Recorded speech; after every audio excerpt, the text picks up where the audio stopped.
Menjelang pengambilan keputusan RUU penyelenggaraan pemilu, pimpinan DPR menyiapkan skenario pengambilan keputusan atas 5 isu krusial. Musyawarah mufakat tetap diutamakan, namun mekanisme voting akan menjadi jalan terakhir. Dalam sidang ini seluruh anggota Dewan menyampaikan pendapat, pimpinan DPR hanya memfasilitasi, kemudian memberi waktu kepada 10 fraksi menyampaikan pandangan akhir atas 5 isu krusial. Jika deadlock, paripurna diskors untuk forum lobby. Sidang paripurna dilanjutkan dengan mendengarkan hasil lobby lintas fraksi. Jika masih gagal mencapai keputusan, paripurna diskors lagi kedua kalinya untuk menggelar lobby bersama pemerintah. Opsi voting akan ditempuh jika 10 fraksi dan pemerintah menyetujuinya. Namun pemerintah bisa menolak dan menarik diri dari pembahasan, yang ini artinya berujung kembali ke Undang-Undang Pemilu yang lama. Dan menjelang pengambilan keputusan atas rancangan undang-undang penyelenggaraan pemilu, pemerintah menyiapkan skenario jika keputusan parlemen tidak sesuai dengan keinginan pemerintah. Tapi pemerintah berharap pengambilan keputusan mengutamakan musyawarah mufakat. Meski telah menyiapkan skenario, Menteri Dalam Negeri Cahyokumolo enggan membeberkan langkah pemerintah jika paket yang diusung kalah dalam voting. Ia menegaskan pemerintah dalam posisi tidak memiliki suara dalam voting. Pemerintah menyerahkan kepada DPR dan berharap sidang paripurna bisa menghasilkan keputusan politik atas 5 isu krusial. Mendagri menyatakan apapun keputusan yang dihasilkan dalam sidang paripurna dapat diterima 10 fraksi sehingga tahapan persiapan pemilu tidak terganggu.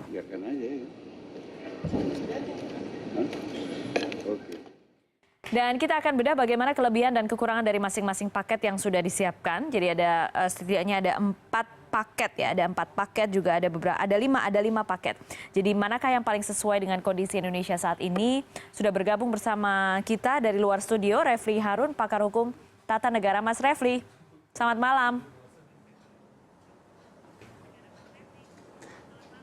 Iya, selamat malam. Iya, Mas Refli, sebelum kita bedah Mbak satu, Putri, ya? Iya betul. Sebelum kita bedah satu persatu paket Anda, paket yang ada sekarang, menurut Anda proses yang terjadi saat ini di DPR itu kan sangat-sangat politis. Tapi apakah masih memungkinkan musyawarah mufakat itu? Seperti kita tahu beberapa kali lobby-lobby gagal dalam kasus-kasus pengambilan keputusan yang sebelumnya, pasti ujung-ujungnya voting.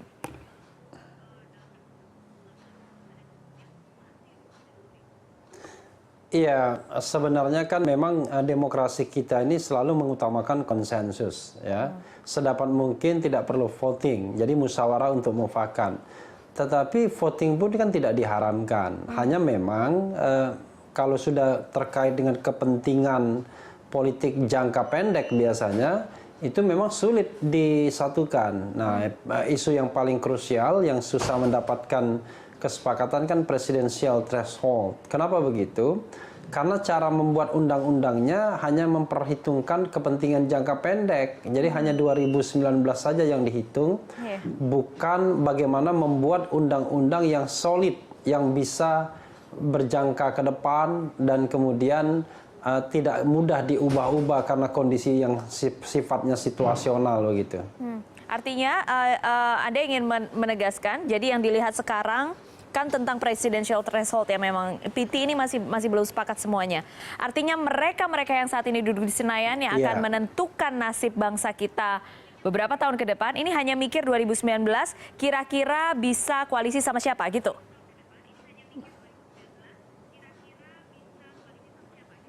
Iya, jelas sekali ya, karena yang diimajinasikan adalah ada calon-calon presiden yang barangkali akan dicalonkan lagi.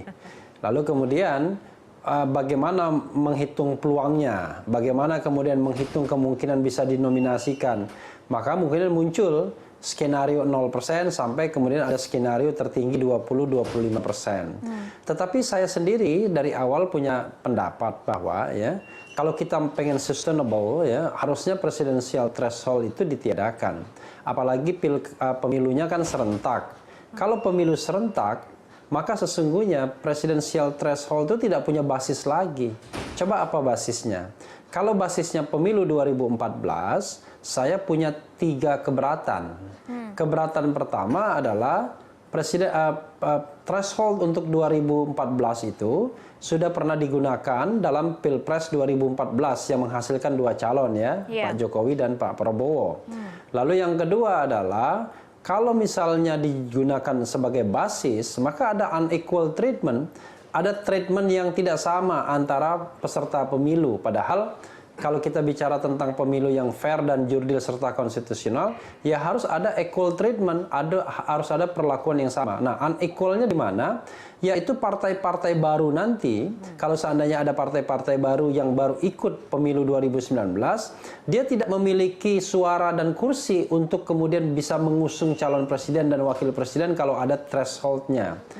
Yang ketiga, keberatan terakhir adalah pemilu 2014 sama pemilu 2019 itu adalah sebuah rangkaian pemilu yang berbeda. Saya bisa memahami ketika presidensial threshold ditetapkan dalam pemilu 2004, 2009, dan 2014 karena kita tahu bahwa pemilunya adalah pemilu dalam satu kaitan atau satu rangkaian. Karena dilaksanakan atau diselenggarakan dalam waktu yang berbeda. Sehingga hasil pemilu legislatif bisa digunakan untuk threshold dalam pencalonan presiden dan wakil presiden. Kalau sekarang dasarnya sudah tidak ada lagi menurut saya karena memang pemilunya sudah serentak. Oke. Mas Refli, artinya tapi ada juga yang berpendapat nih sekarang, kalau misalnya thresholdnya ditiadakan, itu nanti bakalan gaduh sekali 2019 karena memang akan muncul banyak calon, kemudian semuanya bisa memberikan calon, sekalipun itu memang bagus untuk demokrasi, artinya banyak alternatif. Tapi apakah ini yang jalan yang terbaik? Yang sekarang maksudnya misalnya PT-nya dihilangkan, tapi kan itu opsinya macam-macam. Sekarang opsinya apa yang terbaik, nanti setelah jeda dibahas lagi ya. Mas Refli, ya, tetap bersama kami di CNN Indonesia Newsroom.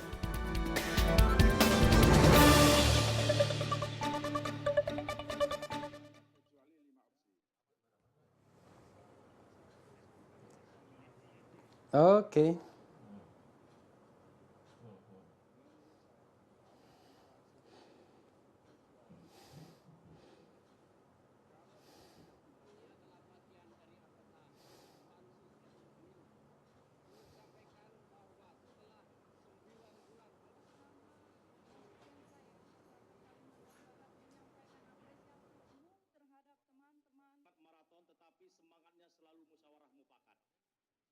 Dari 20 isu, sudah disepakati 15 isu.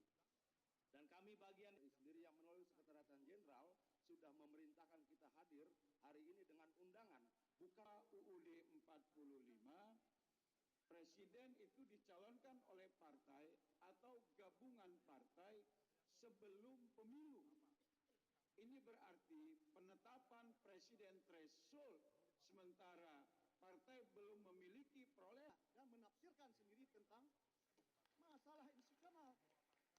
Yang kedua harus diingat, semua fraksi terlibat di dalam pembahasan undang-undang ini. Kalau kemudian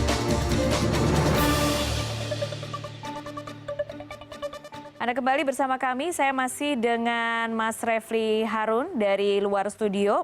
Mas Refli, kalau misalnya sekarang dari 5 paket tuh yang ditawarkan. Jadi yang paling pas sebenarnya, yang paling pas untuk kita belum tentu pas untuk itu ya partai politik yang terakomodir saat ini di Senayan. Tapi kalau misalnya dari yang paling tepat aja untuk kondisi saat ini yang mana?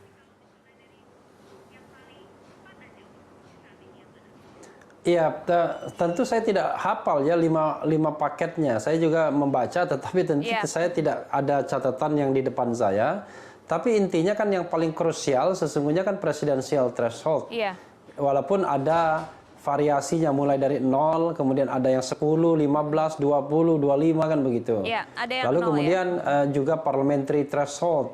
Ada yang menginginkan, ada yang 5 dan lain sebagainya. Nah, kalau saya lihat, karena saya tidak hafal paket-paketnya, menurut saya presidensial threshold itu kalau kita pakai constitutional perspektif harusnya 0%. Kalau parliamentary threshold, menurut saya memang yang maksimal yang bisa kita pakai menurut saya 5% itu adalah angka maksimal. Jadi range dari 3,5% sampai 5% itu adalah range yang menurut saya masih punya justifikasinya. Karena kan dikhawatirkan banyak suara yang kemudian terbuang banyak partai-partai politik yang membuang percuma suaranya karena tidak bisa mengirimkan wakilnya di DPR. Lalu kemudian mengenai konversi kursi itu sebenarnya sangat teknis ya. Apakah mau sistem kuota ataukah sistem divisor, itu saya kira perhitungan-perhitungan yang semuanya justified ya. Ada orang mengatakan sistem divisor yang mungkin jauh lebih akurat. Sementara yang kita pakai adalah sistem kuota. Nah, biasanya partai politik itu melakukan exercise hasil pemilu sebelumnya dikaitkan dengan pembagian kursi ini dan kemudian kalau menguntungkan partainya biasanya akan pro sistem tertentu. Kalau merugikan akan sistem yang lain yang dipilih. Nah, hal-hal seperti itu menurut saya sah-sah saja dan bukan isu yang luar biasa. Justru menurut saya yang saya sayangkan dalam pembicaraan ini adalah tidak ada sama sekali bicara mengenai bagaimana membuat pemilu ini jujur dan adil, bagaimana membuat pemilu ini konstitusional. Menurut saya, ya Mbak Putri, problem utama pemilu Indonesia itu bukan pada isu lima isu yang kemudian diributkan sekarang. Presidensial threshold, parliamentary threshold, sistem kuota, lalu kemudian jumlah kursi 38 atau 310. Saya kira bukan itu. Problem utama pemilu kita adalah bahwa pemilu kita ini masih penuh dengan kekurangan dan terutama kecurangan.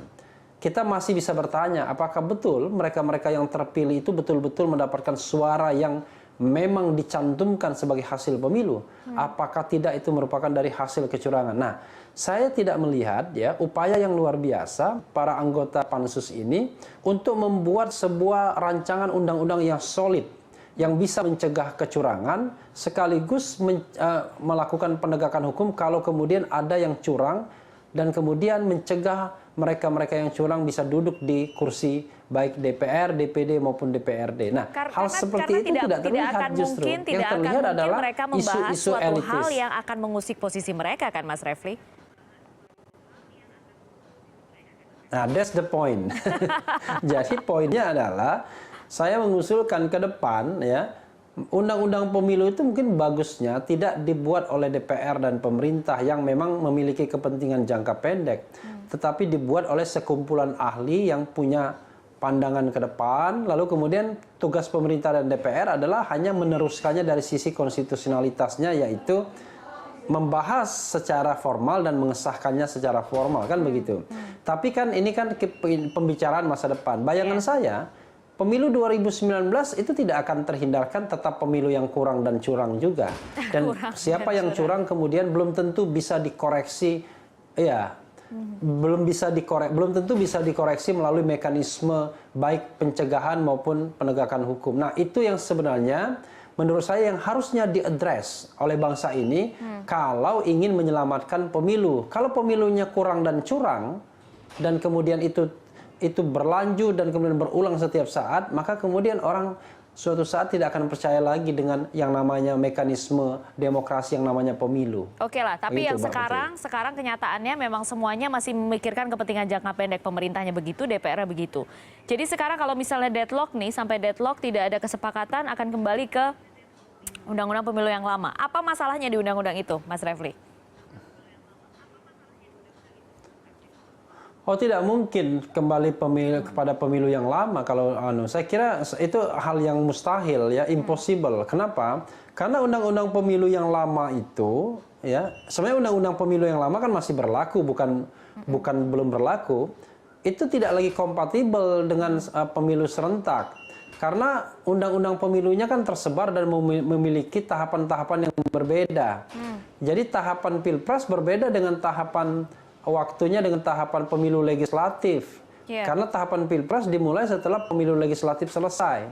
Jadi kalau digunakan undang-undang atau undang-undang yang lama, Undang-Undang 42 2008 ya, undang-undang kemudian tahun 2013 ya. Kemudian undang-undang penyelenggaraan pemilu, undang-undang itu sudah tidak kompatibel lagi. Oke, lalu apa berarti? Jadi sudah tidak kompatibel terhadap 10/2012 kalau undang-undang pemilu. Ya, kenapa? Lalu apa berarti sekarang? Karena kan kemarin yang dikatakan oleh Cahyokumolo adalah kalau nggak ketemu ya balik aja ke yang lama. Kan sekarang Anda katakan itu sudah tidak mungkin. Tapi ya, kita worst case scenario deh. Jadi mereka harus berani mengambil keputusan dan salah satu keputusan yang sah adalah ya voting. Oke. Jadi kalau misalnya tidak bisa dicapai kesepakatan, harus dilakukan voting dan kemudian saya kira kan materi votingnya kan yang paling alat kan cuma satu itu saja, presidensial threshold. Yang lainnya kan sebenarnya tidak terlalu signifikan seperti kursi dari 38 atau 310 ya, parliamentary threshold ya kalaupun dianggap signifikan tidak terlalu besar juga perbedaan angkanya ya, termasuk juga soal sistem apakah kuota, apakah divisor, itu juga kan hal yang sebenarnya masih spekulatif. Ya sekarang partai dirugikan dengan sistem misalnya atau kuota atau divisor. Kalau besok bagaimana kalau ternyata diuntungkan misalnya. Nah ini kan hal yang masih spekulatif. Nah, kemarin tapi juga ada hal yang barangkali sulit dikompromikan mengenai presidensial threshold. Ya sangat mungkin saja Perpu, tetapi kan yang menurut saya itu hal yang menjadi presiden yang tidak baik bagi demokrasi kita. Karena sesungguhnya kan DPR masih in season, dia masih melaksanakan tugasnya untuk menetapkan undang-undang dan tinggal satu hal saja yaitu presidensial threshold. Jauh lebih bagus tetap ditetapkan oleh DPR daripada dibuat Perpu menurut saya. Oke, bagaimana dengan celah untuk ke Mahkamah Konstitusi? Ya, saya kira kalau celah Mahkamah Konstitusi sangat besar, terutama kalau presidensial threshold-nya ditetapkan lebih dari 0%. Ya, entah itu 10, 15, 20, atau 25. Itu saya kira beberapa pihak akan membawanya pada Mahkamah Konstitusi karena basis atau dasar untuk menerapkan presidensial threshold itu yang kemudian tidak ada lagi ketika pemilu dilakukan serentak. Dulu sebelumnya presidensial threshold dianggap konstitusional karena pemilunya terpisah. Tapi begitu pemilunya serentak, basis untuk presidensial threshold itu yang jadi masalah begitu. Mas Refli, tapi yang menarik sekarang kan sebenarnya tidak mungkin kan pemerintah tidak punya plan A, B, C, D, E, juga mungkin termasuk ujungnya adalah juga membuka celah kepada uji materi ke Mahkamah Konstitusi. Ya tentu ada plan ya, plan yang paling gampang dipahami misalnya kalau terjadi kebuntuan kan tinggal undang-undang yang sekarang yang sudah dibahas hampir 100% ini diperpukan kan. Tentu ditambah dengan keinginan pemerintah misalnya memasukkan presidensial threshold 20%. Jadi sebenarnya kan hasil pembahasan DPR juga. Tapi kan menurut saya ini kan presiden yang tidak baik, bukan hal yang baik dalam ketatanegaraan kita karena fungsi legislasi harusnya kan dikerjakan bersama presiden dengan DPR, bukan dikerjakan sendiri oleh presiden melalui Perpu. Karena harusnya Perpu itu lebih selektif ya, menyangkut betul-betul kegentingan yang memaksa, tidak sekedar subjektivitas presiden begitu. Walaupun saya paham putusan MK kemudian berbicara mengenai subjektivitas presiden yang akan diobjektifikasi oleh DPR melalui political check dan kemudian terbuka kemungkinan judicial check di Mahkamah Konstitusi. Tapi kan sedapat mungkin kekuasaan atau kewenangan yang extraordinary ini tidak digunakan secara sewenang-wenang atau setiap saat begitu. Iya, baik. Jadi sekarang kita masih nunggu bagaimana hasilnya kira-kira. Lobby-lobby antar fraksi sekarang sedang dilakukan. Apakah masih bisa untuk musyawarah mufakat yang kedua kali? Kalau tidak akan lobby lagi, lalu terakhir voting. Kita tunggu besok mungkin ya sudah ada hasilnya. Mungkin besok juga kita akan hubungi Mas Refli lagi. Terima kasih Mas Refli Harun sudah bergabung di CNN Indonesia Newsroom. Ya, terima kasih.